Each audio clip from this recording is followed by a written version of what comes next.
Nuestro equipo se compone de Federico Lagos, Alexis Hernández, Mauricio Patiño y su servidor Alejandro Rojas. Nosotros realizamos un dimmer que hace que una carga varíe dependiendo de la luz o iluminación que haya en la sala o donde se encuentre. Nuestro circuito tiene varios componentes, entre ellos está la carga variable, que puede ser un foco, un motor, dependiendo del uso que se le quiera dar, un triac, que son dos transistores conectados en paralelo de modo opuesto. Para este caso utilizamos el PT137, un diac, que son 4 diodos conectados en direcciones opuestas, que en este caso usamos el DB3. Estos dos componentes son muy similares.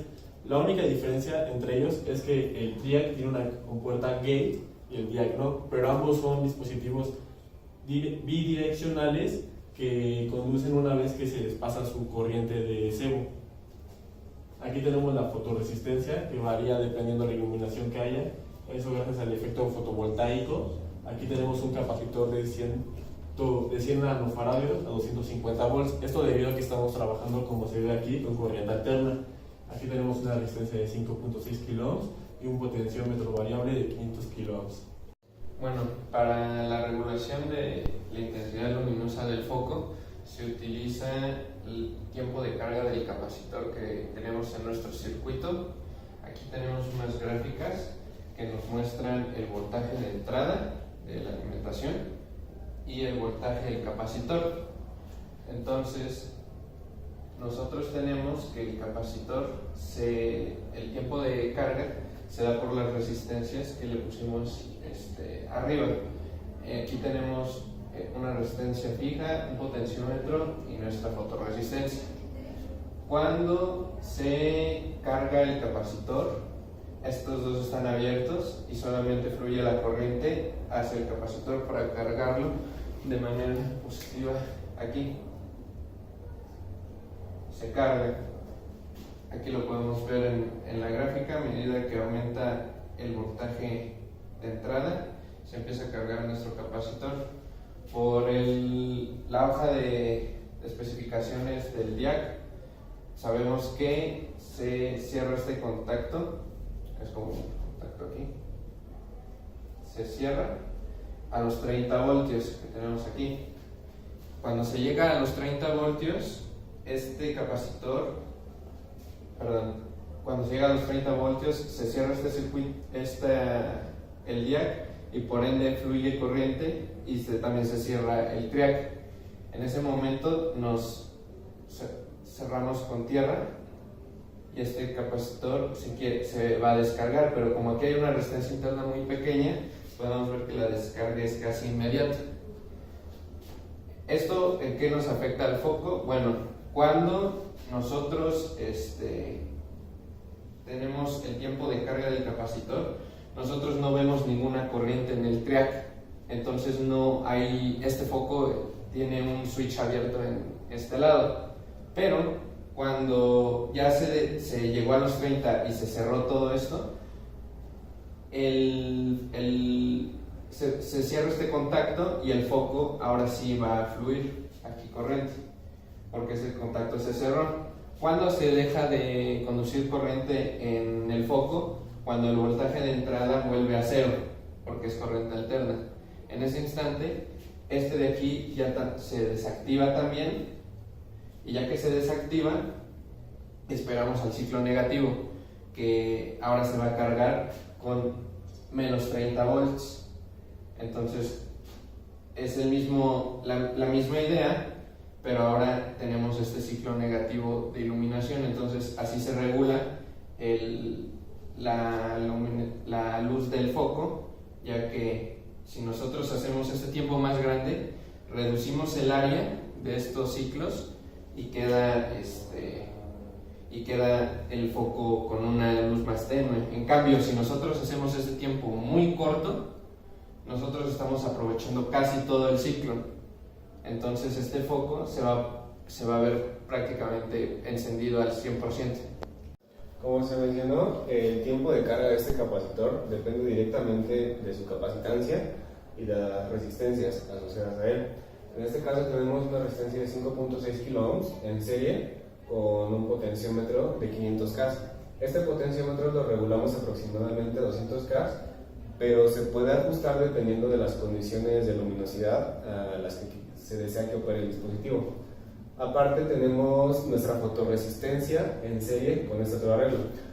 Cabe mencionar que esta resistencia de 5.6K es únicamente como protección para el potenciómetro. En caso de que haya una alta luminosidad y la resistencia interna de esta fotorresistencia sea igual a 0 y el potenciómetro esté en su mínimo, no se tenga un cortocircuito. En nuestro circuito, la fotorresistencia cumple el papel de controlar este tiempo de carga. Dependiendo de las condiciones de luminosidad, va a variar este tiempo. Sabemos que el tiempo de carga de un capacitor es aproximadamente 5 tau, donde tau es el valor correspondiente a la resistencia por la capacitancia. Aquí desarrollamos un poco y lo dejamos en variable de R, donde R es la resistencia interna de esta fotorresistencia. Es una incógnita ya que va a depender de la luminosidad. Y tenemos que nuestro tiempo de carga es aproximadamente 102.8 milis más 500 R milis, donde R está dado en kiloohms, y esto nos va a dar el tiempo de carga en milisegundos. Por otra parte, debido a la hoja de especificaciones, sabemos que el voltaje de activación del día es aproximadamente 30 volts y la corriente que debe circular a través de él para que se active es aproximadamente 50 microamperes. En este diagrama no pusimos una resistencia para asegurar que nuestro día siempre se active. Haciendo una aproximación de cálculos, sabemos que la corriente que fluye por esta rama y una vez que está cargado el capacitor por esta otra línea está en el orden de los miliamperes. De esta manera siempre se asegura que nuestro día va a estar operando cuando esté cargado el capacitor a los 30 volts. Por otra parte, el triac que utilizamos es de alta potencia, por lo que la carga que esté colocada en esta parte del circuito puede ser de muy alta potencia. En nuestro caso probamos nuestro circuito con dos focos, uno de 60 watts y otro de 75, y en ninguno de los casos tuvo problemas. Una de las razones por la que pensamos que también tenemos un poco de parpadeo en el foco es porque creemos que estamos aprovechando solamente medio ciclo.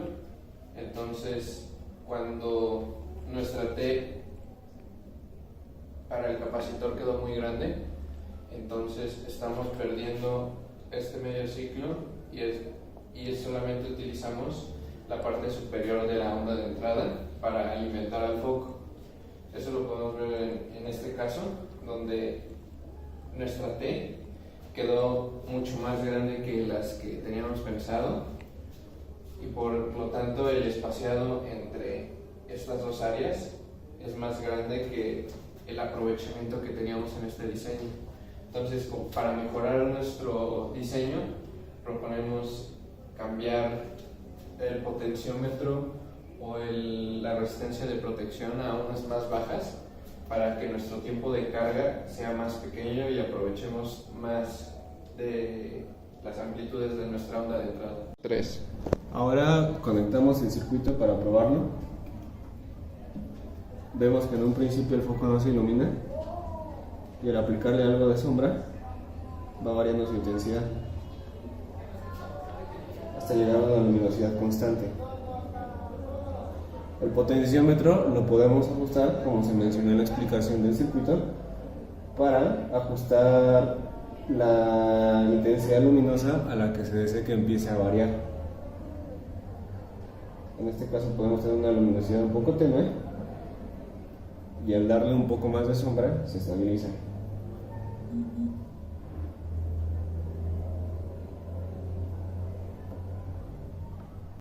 Una de las conclusiones las cuales obtenemos de este prototipo, uno es que hay que tener especial precaución cuando estamos hablando de la resistencia que tenemos conectada al triac, en particular al gate.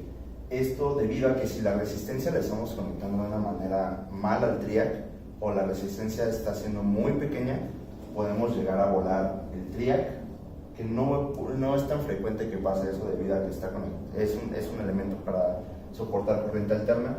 Sin embargo, el potenciómetro o la resistencia sí se pueden llegar a quemar y eso puede llegar a afectar el prototipo final debido a que no va a estar en correcto funcionamiento.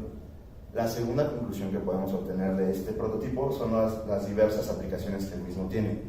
Por ejemplo, en una escuela este prototipo se puede implementar quizás para los baños, porque en los baños no es muy frecuente que pasen tanta gente tanto tiempo, por lo cual si se queda prendida una luz constante es un gasto innecesario de energía. Si implementamos un sistema de este tipo, la luz solamente se va a prender cuando detecte presencia. Eso sería una variación de este tipo de circuito. En vez de funcionar con fotorresistencia, podría ser con un sensor de presencia, y eso dispararía en automático las luces y las apagaría cuando no haya nadie. De igual forma se puede implementar quizás para algo un poco más lúdico en una casa. Por ejemplo, cuando haya cierta iluminación en una habitación, algún foco de otra habitación que se empiece a bajar. Esto precisamente para igual empezar a salvar más energía en la casa, y de igual forma para una manera más lúdica para los integrantes de la misma familia. ¿Qué otra conclusión podemos obtener?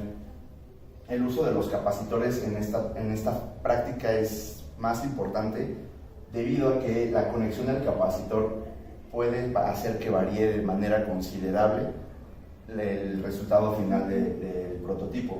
¿A qué me refiero? En esta parte tenemos conectado un capacitor directamente a la fotorresistencia. Sin embargo, si este capacitor lo movemos del lugar y lo ponemos ya sea al lado del triac o del diac, en vez de que la ausencia de luz haga que se dispare el prototipo, puede funcionar al revés, que con luz el prototipo se dispare y la ausencia de luz el prototipo se apague. Por eso la importancia de los capacitores conectados es también un punto que se tiene que tomar con cierta precaución, por decirlo de una forma, al igual que el uso de las resistencias.